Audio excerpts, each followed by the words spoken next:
Well, is that inspiring or is it discouraging? Some people are mad at the McDonald's CEO for saying that, but the comments are going viral for dishing out tough love to the younger workforce. It comes as the unemployment rate among Gen Z is higher than the overall unemployment rate. So could it be career-changing advice? Let's ask another successful businessman known for his bluntness.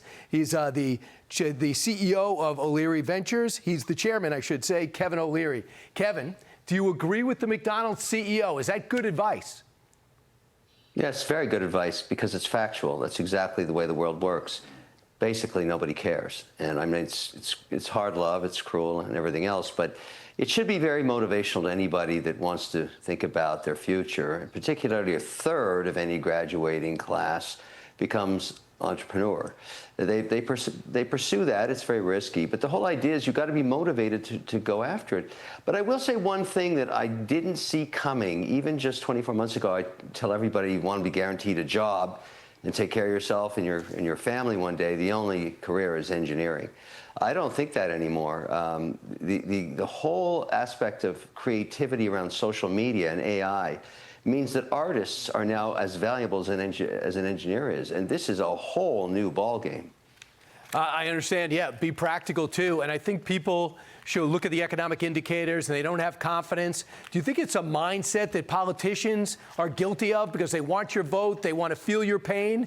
They are building in excuses for people who aren't having the success that they want?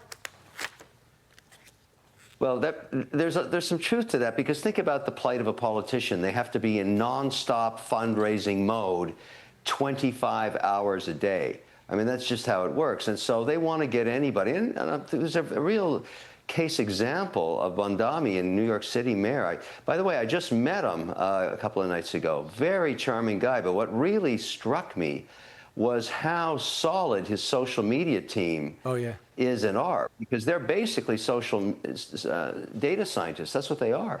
And so he wanted telling everybody, look, you can't afford it. I'll take care of you. Follow me. Finally, don't worry about anything. Everything's going to be free. Of course, that's not going to happen, but it's a fantastic message, as you just detailed. You want to win, it's money for nothing, chicks for free. That's how it works. What do you think of the economy in 26? What's Kevin O'Leary's prediction? We know it's going to affect the election directly. Where do you think we're queued up for something big?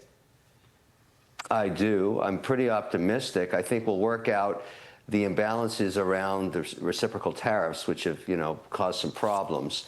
I think that's all going to get fine-tuned before the midterms. And then the other thing, I think there will be some proposals that both sides can agree on healthcare, because they're going to have to get there. And all G7 countries are having the same debate, by the way. Healthcare is a big problem. But you also have the productivity enhancer over all 11 sectors of AI. Every single sector of our economy, every one of the 11 of them, including real estate, is now implementing AI for margin enhancement and productivity. And the market knows that. I think we're going to have a pretty good year in 2026. So let's talk about AI. I couldn't believe this. David Sachs came out and said, look, he's the czar of AI as well as crypto. He said this on Larry Kudlow about America's mindset when it comes to AI. He came out and said this: 83% of the Chinese citizens are optimistic about AI. Only 39% of Americans are optimistic. They fear it. Does Kevin O'Leary fear it? No, I don't fear it, and I'll tell you why. There's always loathe. People are always concerned about change, and obviously you could talk about color television wiping out radio. Never happened. Go that far back, or Elvis shaking his hips, freaking everybody out. AI is just a tool. That's all it is. Now, this story about the Chinese is really interesting, because I can tell you right now they are kicking our high knees in advancing AI, and the way they're doing it is they understand AI equals power. Power equals AI, and I mean electricity. And so what they've done, and they don't have to deal with permitting, they basically, the Supreme Leader says, let's put down a 1.4 gig facility right here, build it in the next 11 months.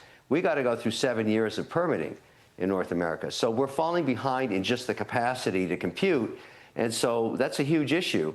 And, we've got to fix that, because they're going to use it for economic dominance and military dominance. And I think this administration gets it, and they're trying to move it. I'm Steve Doocy. I'm Brian Kilmeade. And I'm Ainsley Earhart. And click here to subscribe to the Fox News YouTube page to catch our hottest interviews and most compelling analysis.